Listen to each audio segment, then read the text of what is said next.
അനുമോള്, അക്ബർ, ഷാനവാസ്, അതുപോലെ നെവിൻ ഇവരെല്ലാവരും ഒക്കെ ആയിട്ടിരുന്ന് സംസാരിക്കണം. ആദില, നൂറ അവിടുത്തെ ഓരോരോ കാര്യങ്ങളൊക്കെ പറഞ്ഞ് അങ്ങോട്ടും ഇങ്ങോട്ടും ട്രോൾ ചെയ്തും കളിയടിച്ചും. അതായത് അനുമോൾക്ക് ലാസ്റ്റ് റൗണ്ടിൽ 3 ബോളേ കിട്ടിയുള്ളൂ, എന്ന് പറഞ്ഞ് അക്ബർ കളിയാക്കുന്നു.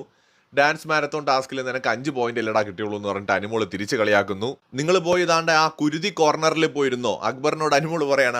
അടുത്ത കുരുതി ആരെന്ന് റെഡിയാക്കാൻ വേണ്ടി പറയാണ്. അങ്ങനെ ഭയങ്കര ഫണ്ണായിട്ട് പോയിക്കൊണ്ടിരുന്നതാണ്. പെട്ടെന്ന് നെവിനും അനുമോളുമായിട്ട് അത് വേറൊരു ലെവലിലേക്ക് അത് പോവാണ്. അതായത് നെവിൻ അനുമോളെ ആദ്യം പറയുന്ന കുറച്ച് കാര്യങ്ങളുണ്ട്. അതായത് പിന്നിൽ നിന്ന് കുത്തുന്ന താടക എന്ന് അനുമോളെ വിളിക്കുന്നുണ്ട്. എടി നീ വൻ പരാജയമാണ്. പിന്നെ പറയുന്നുണ്ട്, അതായത് നാണമുണ്ടോ സ്ത്രീയെ നിനക്ക്, ഇങ്ങനെയായിരുന്നു പുലമ്പാൻ എന്നൊക്കെയുള്ള ഡയലോഗുകളൊക്കെ നെവിൻ അടിക്കുന്നുണ്ട്. തിരിച്ച് അനുമോളും അതുപോലെ തന്നെ അങ്ങോട്ടും ഇങ്ങോട്ടൊക്കെ ഓരോന്ന് നെവിനെ പറയുന്നുണ്ട്.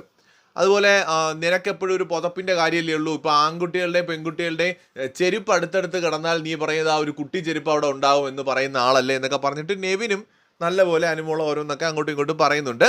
പറഞ്ഞ് നീ എൻ്റെ അമ്മുമ്മേനെ എന്തിനു വിളിച്ചു എന്നുള്ളൊരു ടോപ്പിക്ക് നെവിൻ എടുത്തിരുന്നു. നീ എൻ്റെ കുലസ്ത്രീ എന്ന് വിളിച്ചാൽ ഇനിയും നിൻ്റെ അമ്മുമ്മേനെ അപ്പൂപ്പനെയൊക്കെ ഞാൻ വിളിക്കും, നീ അവരെ പോയി പറയാൻ പറയുന്നു അനുമോള് പറയുന്നു. വീണ്ടും കുലസ്ത്രീ എന്നുള്ളൊരു സാധനം നെവിൻ വിളിക്കുന്നു, നീ പോയി നിൻ്റെ അമ്മുമ്മേനെ വിളിക്ക് എന്ന് പറയുന്നു. അങ്ങനെ ഇത് നെവിൻ വലിയ ഇഷ്യൂസ് ആയിട്ടൊന്നും അതിനെ എടുത്തിട്ടില്ല, അത് വേറെ കാര്യം. നെവിൻ അനുമോളുമായിട്ട് ഇതൊരു ടോം ആൻഡ് ജെറി ഗെയിം കളിക്കുന്നതാണോ എന്ന് എനിക്കൊരു ഡൗട്ട് ഉണ്ട്. എന്ന് വെച്ചാൽ അറിഞ്ഞും കൊണ്ട് കണ്ടന്റിന് വേണ്ടി തന്നെ വഴക്കുണ്ടാക്കുന്ന പോലെയും ഇടയ്ക്കൊക്കെ തോന്നി. അതിനുശേഷം പിന്നീട് അനുമോളുടെ റൂമിനകത്ത് ബെഡിൽ പോയിരുന്നപ്പോൾ അവിടെ നെവിൻ പോയിരിക്കുന്നു. പിന്നെ ബെഡിൽ പുറത്ത് വന്നൊരു സോഫയിൽ ഇരുന്നപ്പോൾ അവിടെ നെവിൻ വന്നിരിക്കുന്നു. പ്രതിഷേധമാണ് എന്നൊക്കെ പറഞ്ഞിട്ട്. അപ്പോൾ സാബു മാം വന്ന് ചോദിക്കുന്നുണ്ട്, ഇത് നിങ്ങളുടെ ഒരു ടോം ആൻഡ് ജെറി ഗെയിമാണോ, അല്ലെങ്കിൽ നിങ്ങൾ ഗെയിം കളിക്കുന്നതാണോ കണ്ടന്റിന് വേണ്ടി എന്നൊക്കെ വന്ന് ചോദിക്കുന്നുണ്ട്. നൂറ ഈ സംശയം പറയുന്നുണ്ട്. അങ്ങനെ പലരും ഇതൊക്കെ പറയുന്നുണ്ട്. ഇതാണ് ലൈവിൽ നടന്നത്.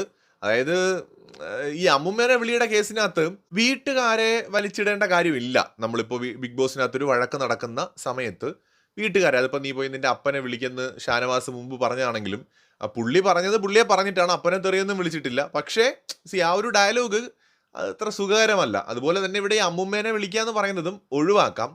പക്ഷേ ഇതിനകത്തൊരു പ്രശ്നം എന്താണെന്ന് വെച്ച് കഴിഞ്ഞാൽ, നമ്മളെല്ലാവരും മനുഷ്യന്മാരാണ്. മനുഷ്യന്മാരെ സംബന്ധിച്ചിടത്തോളം ഈ പറയുന്ന ഡയലോഗ് അടിക്കുന്ന പോലെയൊന്നും അത്ര എളുപ്പമല്ല. ഒരുപാട് ഒരാൾ ട്രിഗർ ചെയ്ത് കഴിഞ്ഞാൽ, ഭയങ്കരമായിട്ട് ഇറിറ്റേറ്റ് ചെയ്ത് കഴിഞ്ഞാൽ ചിലപ്പോൾ നമ്മൾ പരിധി വിട്ടൊക്കെ സംസാരിക്കും. ബിഗ് ബോസ് ആയതുകൊണ്ടാണ്. ഇല്ലെങ്കിൽ പച്ച തെറി വിളിക്കുന്നവരാണ് അവിടെ ഇരിക്കുന്ന മനുഷ്യന്മാർ. ഈ തെറി അറിയാത്തവർ എത്ര പേരുണ്ട് ഈ നമ്മുടെ നാട്ടിൽ? തെറിയൊക്കെ അറിയുന്നവർ തന്നെയാണ് എല്ലാവരും. ആരും വലിയ പുണ്യാളനൊന്നുമല്ല. അപൂർവങ്ങളിൽ അപൂർവം മനുഷ്യന്മാർ തെറിയൊന്നും ഉപയോഗിച്ചിട്ടില്ലാത്തവരായിട്ട് കാണും. നമ്മളെ ട്രിഗർ ചെയ്ത് കഴിഞ്ഞാൽ ചിലപ്പോൾ നമ്മൾ പെട്ടെന്ന് തെറി പറഞ്ഞു പോകും. ഇപ്പോൾ ഇതിൻ്റെ വീട്ടിൽ പോയി വിളിയെന്ന് പറയും. ഇപ്പോൾ ഇന്നലെ തന്നെ വീട്ടിൽ പോയി പറയാൻ പറഞ്ഞില്ലേ, അക്ബറും അനുമോളും തമ്മിൽ നടന്ന ഫൈറ്റിൽ അക്ബറും പറഞ്ഞല്ലോ അത്. എന്നിട്ട് അക്ബർ എന്ന് അനു നീ അങ്ങനെ വിളിക്കരുത് എന്ന് പറഞ്ഞിട്ട് വലിയ ഡയലോഗും പറയുന്നത് കേട്ടു. ഇതൊക്കെ എല്ലാവരും ദേഷ്യം വരുമ്പോൾ പറയുന്ന കാര്യങ്ങളാണ്. പക്ഷെ അനുമോള് പറയുമ്പോൾ മാത്രം അതൊരു വിവാദവും പ്രശ്നമായിട്ട് മാറരുത്. അല്ലെങ്കിൽ ഷാനവാസ് പറയുമ്പോൾ മാത്രം അതൊരു വിവാദവും പ്രശ്നമായിട്ട് മാറുന്നത് ഒരുതരം ഗ്രൂപ്പിസമാണ്, ടാർഗറ്റിംഗ് ആണ്. ഇപ്പോൾ ബിഗ് ബോസിനകത്ത് അവിടെ ഓൾമോസ്റ്റ് എല്ലാവരും അനുമോൾക്കെതിരായിട്ട് നിൽക്കുകയാണ്. 1-2 പേര് മാത്രമേ നിഷ്പക്ഷമായിട്ടൊക്കെ അവിടെ നിൽക്കുന്നുള്ളൂ. അനീഷൊക്കെ ഒരു പരിധി വരെ നിഷ്പക്ഷമാണ്. അനീഷ്, എനിക്ക് തോന്നുന്നു ഷാനവാസും ഒരു പരിധി വരെയൊക്കെ നിഷ്പക്ഷമാണ്. ബാക്കി പിന്നെ അനുമോളുടെ കൂടെ നിൽക്കുന്നെങ്കിലും ആദിലെ നൂറ അവരും നിഷ്പക്ഷമായിട്ടൊക്കെ തന്നെയാണ് പറയുന്നത്. അല്ല അനുമോളെ ഭയങ്കരമായിട്ട് ഫേവറേറ്റ് ചെയ്തിട്ട് സംസാരിക്കുന്നൊന്നുമില്ല.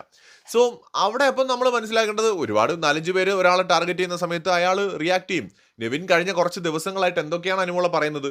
അപ്പോൾ അനുമോള് റിയാക്ട് ചെയ്യുമ്പോൾ മാത്രം അതിന് ഇത്ര വരെ പാടുള്ളൂ, അങ്ങോട്ട് പോകരുത് എന്നൊന്നും പറയാൻ പറ്റില്ല. അപ്പോൾ നീ ഇപ്പോൾ ഒരാൾ വന്ന് ഒരു പരിധിക്കപ്പുറം നമ്മൾ എത്രയും പറഞ്ഞിട്ട് കേൾക്കുന്നില്ല എന്ന് വെച്ചാൽ പറയണം, എന്നെ അങ്ങനെ വിളിക്കരുത്, എനിക്കത് ഇഷ്ടമല്ല എന്ന് നമ്മൾ പറയുന്നു. എന്നിട്ടും അയാൾ കുലസ്ത്രീ എന്ന് പറഞ്ഞുകൊണ്ടിരിക്കുന്നു. ബിഗ് ബോസ് കേട്ടോണ്ടിരിക്കുകയാണ്. ബിഗ് ബോസ് പറഞ്ഞോ അനുമോളെ അങ്ങനെ വിളിക്കരുത്? ബിഗ് ബോസ് പറഞ്ഞോ കുലസ്ത്രീ എന്ന് വിളിക്കുന്നത് അവർക്ക് ഇഷ്ടമല്ലെങ്കിൽ അവരെ വിളിക്കരുത് എന്ന് ബിഗ് ബോസ് പറഞ്ഞോ? ലാലേട്ടൻ പറഞ്ഞോ?